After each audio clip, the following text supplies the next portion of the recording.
Tsavo Reserve, early morning. A lion approaches the fence.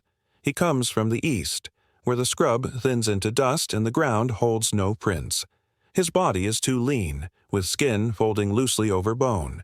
His front right leg drags slightly, his gait slow but unbroken. There is no growl in his chest, no sound at all except the shuffle of dry earth under his pads. A researcher named Kamau is the first to see him. He doesn't raise an alarm, he just watches. The lion stops 2 meters from the camp's outer perimeter, a simple low fence meant to deter scavengers, not predators. His head lowers, not in aggression, but from the weight of it. He does not sniff the boundary, does not test it. He stands there, ribs moving with each breath like the slow lift of a bellows, and looks straight ahead at nothing. The camp is silent. It's too early for breakfast. One ranger steps out from the eastern hut and freezes, eyes narrowing. Another joins behind him, holding a clipboard. Neither speak. Inside, someone radios quietly to the veterinary unit, but no one rushes. The lion hasn't moved. His mane is patchy, thinned by dehydration and age. Dried mud is crusted at the edges of his joints. His ears are marked by old tears, not fresh, signs of previous fights, not recent ones. His mouth is closed, jaw tight, but not tense. There is no snarl behind it, only the occasional lift of his flanks when breath comes shallow and unsure. He does not sit. Kamau steps forward a few feet, still behind the fence. He crouches, his arms resting on his knees. The lion's eyes do not follow him. They don't focus at all. They stay slightly downturned toward the dust, where no prey runs and no water flows. The researchers can see now. The animal is not hunting. He is barely standing. Not a single bird stirs around him. A gust of dry air shifts the brittle grass behind the lion, revealing nothing. No pride, no movement in the trees. Just silence, stretched too thin across the ground. Kamau murmurs, "He's too quiet." The team assembles slowly, with distance. Radios click softly. 2 rangers pull out the long lens from the storage case to observe the lion's wounds. There's no visible bleeding, but his hips show indentations from starvation, the kind that speak of weeks, not days, without food. His eyes flicker once when a dove lands behind him, but he does not react. If he turns and runs, he won't make it. If he stays, something has to be done. No one moves to open the gate. Not yet. They've seen desperate behavior before, lions pushed by pain or illness into reckless territory charging fences, lunging at sound. But this is different. The lion doesn't carry desperation like a weapon. He wears it like a weight. He walks again just 2 steps and lowers his body slowly onto the bare ground, not with the grace of rest, but with the collapse of effort. His paws fold under him, his head resting just above the soil. The fence hums softly in the background. Nothing separates him from them but one line of metal and his own silence. A decision waits between breaths. If they move too soon, they risk panic. His or theirs. If they wait too long, he may not rise again. Kamau whispers into the radio, "Prepare the dart. He's not well. He came to us." The reply is short. 2 words. Understood. Waiting. The lion exhales. A dry, dragging sound. Not pain, not peace, just fatigue. The kind no sleep can fix. The sun lifts over the brush line, painting long shadows behind him. He does not chase them. He does not move. And still, he does not leave. The lion hadn't moved in nearly 20 minutes. His body lay pressed to the earth just beyond the boundary wire, curled slightly toward his injured side. The soil beneath him held the shape of his outline now, shallow and still. His breathing was visible in the dust, slow expansions that paused too long before continuing. The camp remained quiet, with no shouts, no orders. Just the steady sound of wind brushing the brittle leaves near the solar racks. Ranger Elikana watched from the tool station, one hand resting on the worn post by the door. He'd seen injured cats before, stumbling from snares, limping from fights, starving in dry months. But not like this. Not one that came close on its own and simply lay down. He stepped out without hesitation, boots crunching softly, his pace careful and deliberate. The lion's ears didn't twitch. His head stayed still. His eyes, already half closed, did not track the ranger's approach. They fluttered only once, a small flicker beneath the crusted edges of the lid. There was no sign of defense, no warning growl, no shift in position to guard the flank. Elikana stopped a few paces away. He knelt without speaking, hands resting on his knees, letting his shadow fall across the lion's side. In the light, the skin showed damage. Not open wounds, but old scabs, missing fur, and long-healed bite marks from another male. Along the right foreleg, a limp curve suggested torn muscle. The paw was turned slightly inward, as if it could no longer bear full weight. Behind them, the gate buzzed softly with a sensor alert. Another ranger had opened the outer section and was watching from a distance with the tranquilizer gun resting on his shoulder. No one was aiming yet. They were waiting for a reason. Elikana's voice was calm. You stayed on your own. The lion shifted, not in fear, but in effort. His left paw stretched out half an inch, then fell again. His flank rose, then dropped. His breathing shallowed. The skin along his ribs rippled with each exhale, and small flies moved along the ridges where muscle had once filled the space. If he ran now, his heart would likely fail. If he was startled, he could break the fragile healing in his leg or collapse before reaching the scrub. If they left him alone, he would die. But if they acted too quickly, he might try to flee. Kamau called out softly from the side, "Should we prep the dose?" Elikana didn't answer. He moved one knee forward and slowly lowered a cloth-wrapped water bottle to the ground. The lion's eyes followed the sound. Only that. His head didn't lift. His jaw didn't part. He simply tracked the motion once, then let the focus fade again. The bottle stayed there. No one would reach for it again. The sun pressed warmer on the soil now. Morning haze had burned off, and the flies thickened around the lion's hind legs.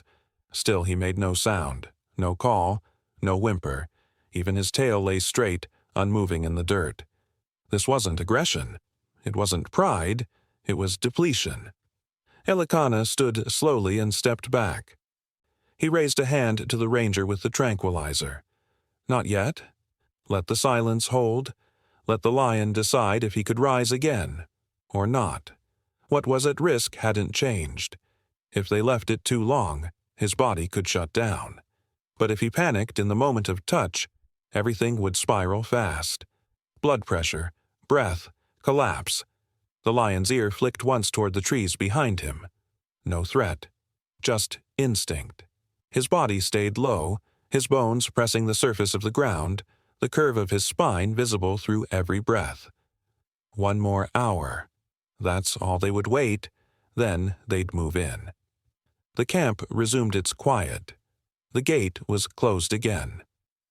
Elikana sat just within view, where the lion could still see the shape of him. No closer. No further. Nothing more moved in the brush. Nothing stirred in the sky.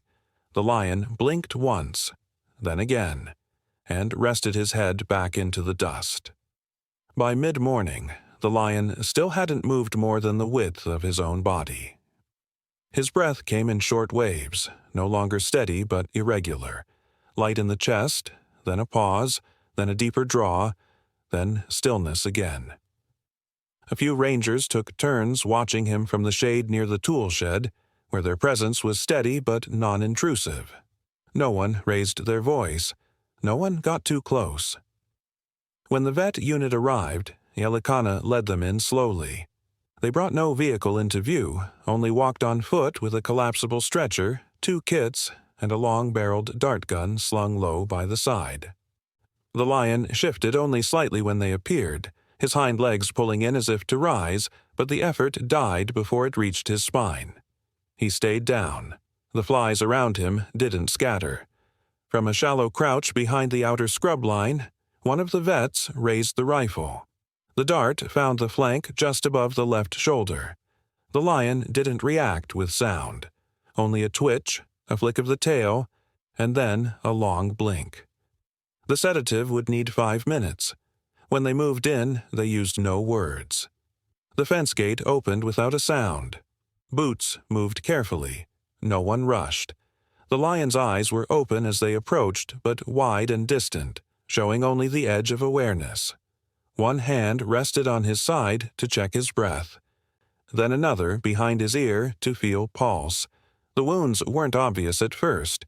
His coat was dry and patchy but intact enough to hide much of the damage. It was only when they parted the fur along his lower hindquarter that the old scarring became visible. Broad ridges of pink-gray skin where bites had torn deep.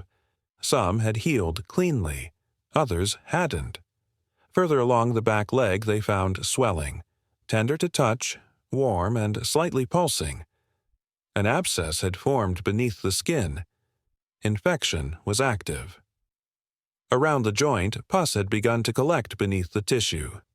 On his belly, thinner scabs stretched where the skin had cracked from movement and exposure. Some wounds were older than others. Layered stories of fights that had pushed him too far from his strength. There were no recent kill marks, no fresh blood, no sign he'd taken anything down in days.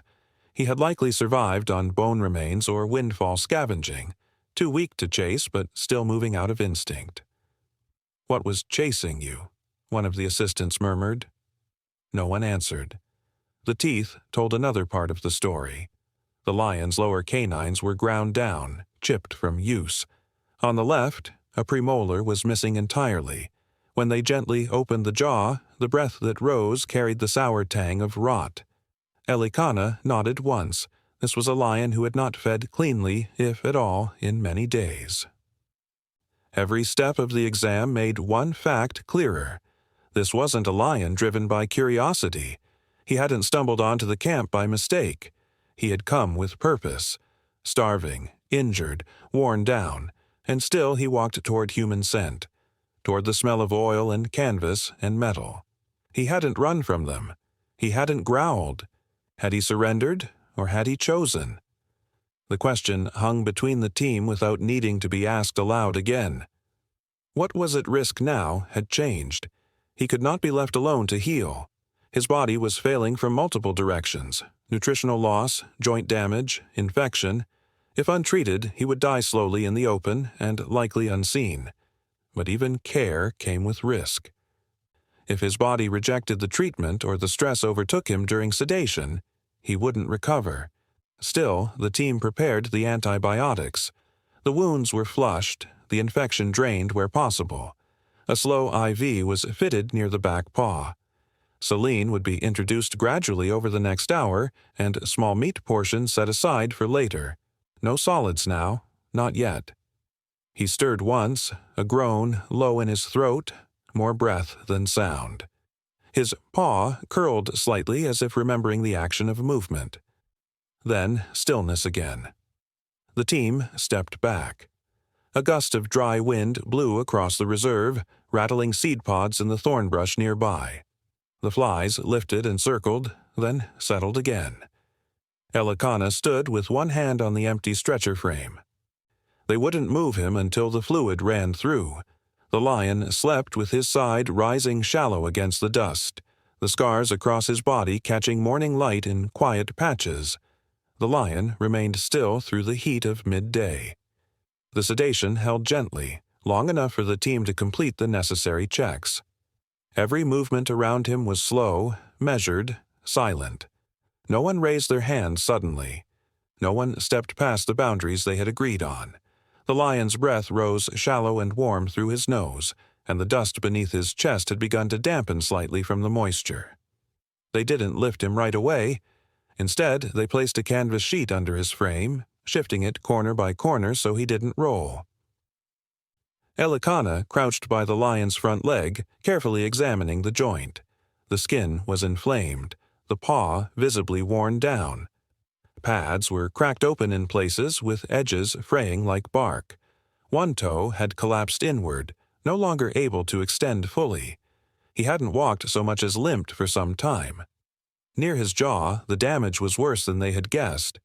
2 molars were missing on the right side, and the gum had pulled back, revealing a gray-blue infection tucked behind the teeth. It would have made chewing painful, possibly impossible. Even small prey would have been difficult to break down.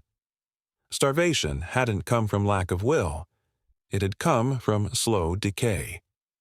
The lion twitched once when they brushed his flank, a weak, involuntary response. His tail flicked slightly and then stilled. No one spoke, no one smiled. The facts were enough. The tranquilizer would wear off soon. The risks were still present. If the lion panicked on waking, the joint damage could worsen. He could tear a tendon trying to stand, or collapse again. And there was always the chance, though rare, that stress itself would stop his heart. Age, infection, weakness. They had to act before he woke. The enclosure had already been started. It wasn't much, a boundary of metal fencing lined with cloth panels for shade and visual calm. It sat on flat ground beside the veterinary trailer, far enough from footpaths, close enough to monitor through the night.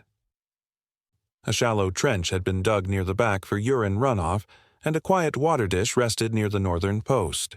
No cage, no lock, just space with a soft edge. They carried him with 6 hands, 2 at the shoulders, 2 at the hips, and 2 more supporting the mid-spine where the ribs showed through. The canvas held. The lion's head lolled gently to one side, jaw open slightly, tongue resting against the side of a worn incisor. He made no sound. Inside the enclosure, they lowered him to the soil, head turned toward the shaded corner. Elikana placed one gloved hand on the lion's side and felt the breath, still coming, not steady, but present. A ranger whispered, "You're almost there." Then they stepped back. They left the gate open for a while, monitoring. The breeze carried the scent of eucalyptus from the line of trees further south, and dust turned softly across the edges of the fence. The lion stirred only once in the next hour, shifting a front leg and pressing it weakly into the ground before letting it fall again. His ribs moved with effort, but he stayed quiet. The vet team noted the doses. Fluids would be administered again before nightfall. A small portion of ground meat soaked in broth would be offered near dusk. Nothing solid, not yet. He would need to be watched closely. If his body rejected food, or if his kidney function had already declined beyond return, the intervention would only prolong suffering. But they had seen worse. And sometimes they'd seen survival stretch further than anyone expected. No one lingered. One by one, they left him to rest. The lion slept in silence beneath the shade cloth, with only the light movement of wind passing across his spine. By the second day, the lion had not stood once. He remained in the same position beneath the canvas shade, ribs pressing shallowly against the earth, his body curled into itself. The food, a shallow bowl of softened meat and broth, sat untouched near his front paws. Water levels dropped only slightly overnight, more from evaporation than thirst. His breathing was slow but consistent, and his eyes stayed half-closed even when the wind changed direction. Ranger Elikana kept watch from a cot positioned just outside the enclosure's south gate. He took shifts with 2 others but rarely left for long. Each time he entered, he moved quietly, announcing himself with calm steps and low breath. He never approached directly, always stopping 2 meters away. The lion never raised his head. By the 3rd evening, the flies grew heavier around the enclosure.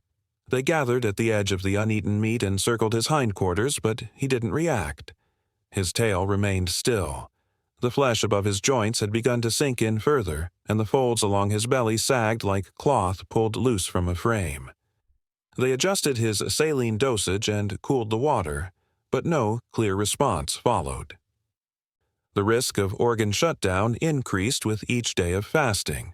The veterinary team reviewed his charts quietly, noting the lack of urine, the disinterest in food, the complete absence of vocalization or defensive movement.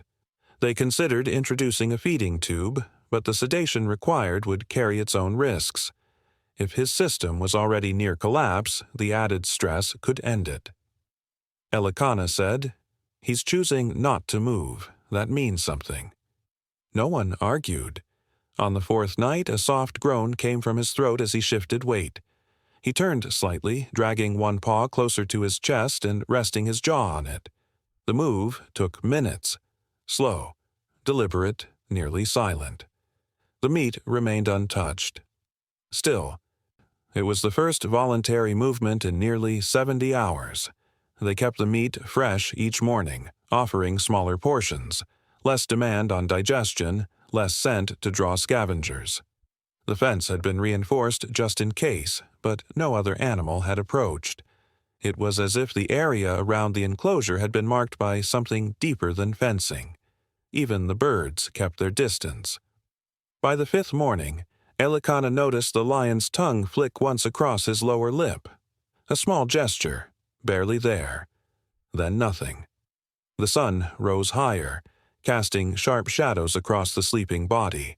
His eyes remained closed. That evening, the camp fell into its usual rhythm. Low conversations near the tool tent, notes exchanged between the rangers, supplies stacked in silence.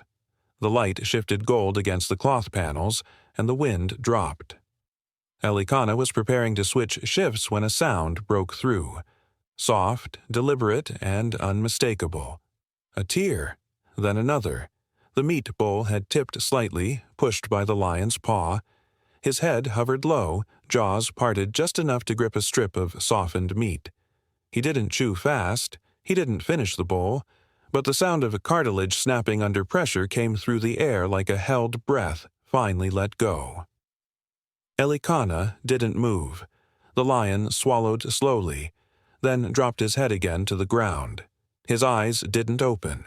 His ribs moved slightly faster for a moment, then slowed again. The others stayed back. There was no celebration, no signal, only quiet acknowledgement that something had shifted. Not much, not enough to promise recovery, but enough to mean waiting had been the right choice. If the food stayed down through the night, the team would prepare broth and nutrient gel by morning. If his kidneys responded, they could slowly reduce fluids. But none of it was certain. A single feeding did not promise survival. Still, in the hush of the enclosure, the empty bowl sat to the side, and the lion's flank rose against the wind just slightly higher than before. By the sixth morning, the light in the enclosure shifted slightly earlier, and so did the lion. It began with a sound, faint but new, a long, low grunt as he adjusted his front leg and pulled it slightly beneath his chest. Not much, just enough to lift his ribs off the ground for a few seconds before settling again. The air was cooler than usual that morning, and for the first time, he turned his head toward the fence when footsteps approached. Elikana paused outside the gate, as he always did. He had learned not to expect change, but to stay long enough in case it arrived anyway. He crouched beside the post, boots pressed into the soil. His body remained still, hands resting on his knees. He didn't speak. The lion's ears moved, not sharply, but with purpose. They followed the sound of a distant branch falling, then the quiet shuffle of someone near the tool tent. His eyes, though still sunken, began to hold focus for longer stretches. They tracked motion more often than not, and that morning, when Elikana whispered his usual check-in, a soft, "Still with us, old boy," the lion blinked and didn't turn away. That blink and the breath that followed were signs. Small, slow, unmistakable. The wounds along his haunches had started to harden at the edges. The angry swell of the abscess had receded slightly, and a thin, dry scab had formed where they'd drained it. His rear paw, once curled too tightly to move, now flexed faintly when he shifted weight. He was not ready to stand, but he was no longer entirely still. The water bowl had been emptied sometime during the night, not spilled, drained. The meat portion had been halved. Elikana adjusted the next serving, a little more protein, a little less broth, and placed it near the shaded corner as always. This time, he didn't have to leave before the lion moved. He watched as the head tilted toward the bowl. A single piece was pulled in, chewed slowly, and swallowed. Recovery wasn't guaranteed. His organs were still fragile. The infection, though better, could rebound. But his behavior had changed. He responded now, to sound, to movement, to presence. The barrier between resignation and survival had thinned. That afternoon, when Elikana returned for the third check, the lion was sitting upright. Not standing, just propped on his front legs, hindquarters leaning to one side. His tongue moved once across his nose. He didn't blink much. He was looking outward, and when Elikana stepped closer than usual, just inside the shade, the lion turned his head, slowly, and met his eyes. It wasn't the look of a wild animal cornered or wary. There was no crouch in the shoulders, no tension in the jaw. It wasn't gratitude either. That's not how lions behave. But it was something else. A moment held still between two lives that had hovered near their edge. Elikana nodded once and sat. Nothing needed to be said. What was at risk now was different. He couldn't be moved from the enclosure yet, but he didn't need daily sedation. His energy was returning. Too fast, and it could damage the healing tendons. Too slow, and the muscle loss would become permanent. The balance was delicate. They would shorten the watch shifts, but no one would leave the enclosure unattended. The vet noted it on the log. Eye contact held, no signs of stress response, voluntary posture shift. Later that evening, the wind picked up and rolled gently across the reserve. The lion lay stretched out in the dirt, no longer tucked into himself. His chest rose and fell at a steadier rhythm, and his tail flicked just once, brushing the dry earth beside him. The light turned gold along the horizon. Shadows lengthened against the cloth wall, and somewhere far beyond the fence the soft cry of a guinea fowl broke the quiet. The lion listened, and for the first time, he didn't close his eyes. The recovery tent stayed quiet, but the conversation around the lion had started to change. By the seventh day, he was eating regularly, slow, small portions, but consistent. The wounds had scabbed fully. He rose to his feet twice in a single afternoon, circling the shaded corner of the enclosure, dragging his rear paw only slightly. It wasn't graceful, but it was movement. His body, though still skeletal, had begun to rebuild weight. The silence he once carried now made room for breath, for occasional low grunts, for the rustle of his coat when he turned toward light. That week, the reserve opened a search beyond the immediate perimeter. Elikana stayed behind, but 3 rangers moved quietly into the southern ranges, tracing what they could of the lion's path. They followed a string of shallow prints along the dry flood basin, parallel to the dust road.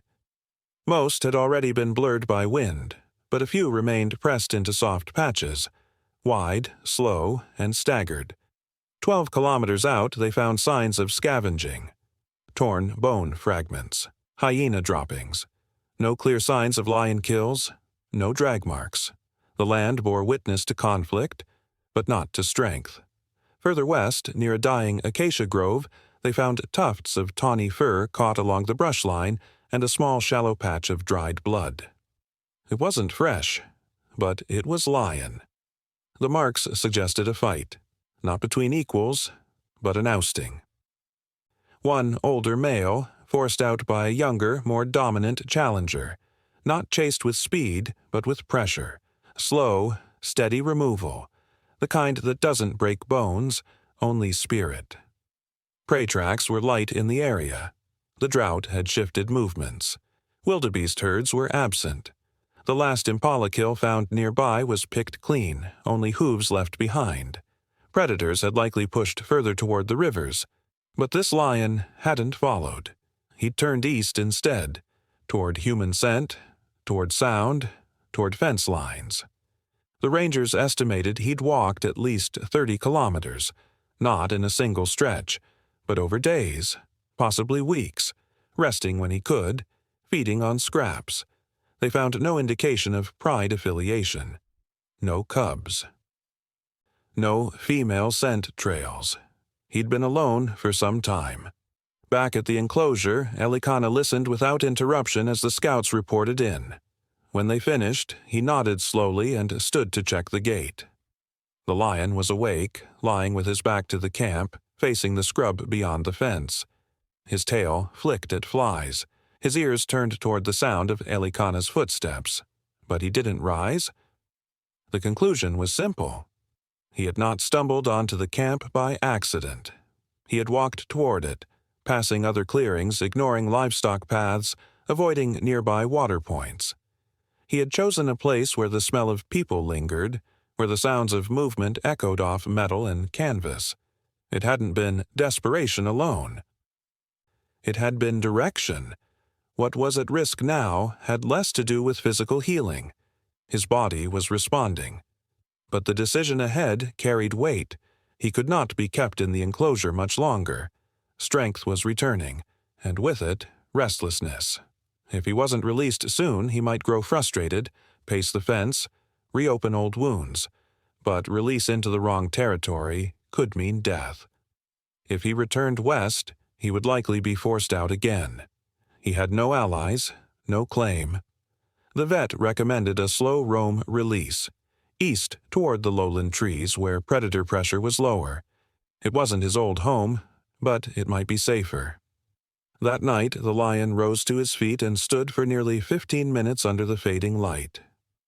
He turned toward the trees, not the camp. His body still sagged near the hips, but his front legs held firm. His head lifted. A breeze moved through the enclosure. The trees beyond the camp swayed, and for the first time, he stayed standing to watch. The lion rose before the light had broken. The ground beneath him was dry and cool, pressed smooth by the weeks of rest and rising. His body, once folded into itself, now moved with careful intention. The joints that had failed him carried weight again, not with the force of youth, but with a steadiness that held. He stood fully in the quiet before dawn, not in response to sound or movement, just readiness. Elikana had known the time was close. Over the past days, the lion had begun pacing the inner edge of the enclosure at night, leaving arcs of scuffed dust and faded paw prints across the clearing. He hadn't tested the fence, hadn't growled or called out. But the direction of his eyes had changed. He no longer looked inward when people came. He looked past them. They had prepared a gate facing east, away from the main camp, toward the low hills where acacia trees scattered and the air ran clean with wind. It wasn't a grand release. No cameras, no trucks, just an open panel in the early morning, with nothing to hold him in and no human pushing him out. Elikana stood alone by the boundary post, wrapped in a light cloth against the cold. He said nothing, didn't move. The enclosure was quiet except for the creak of shade fabric shifting in the wind. The lion stepped forward, slow and even. He didn't sniff the gate, didn't pause to check the air. He walked through as if the fence had never been there. His gait wasn't perfect. The rear leg still dragged slightly on the loose earth, but his stride had lengthened. Each paw pressed down with quiet force, flattening the dust in long, deliberate lines. He passed the gate and crossed the scrub line, heading for the ridge where the low sun was beginning to silver the grass. There was no collar round his neck, no tracker, no tag. The choice was clean.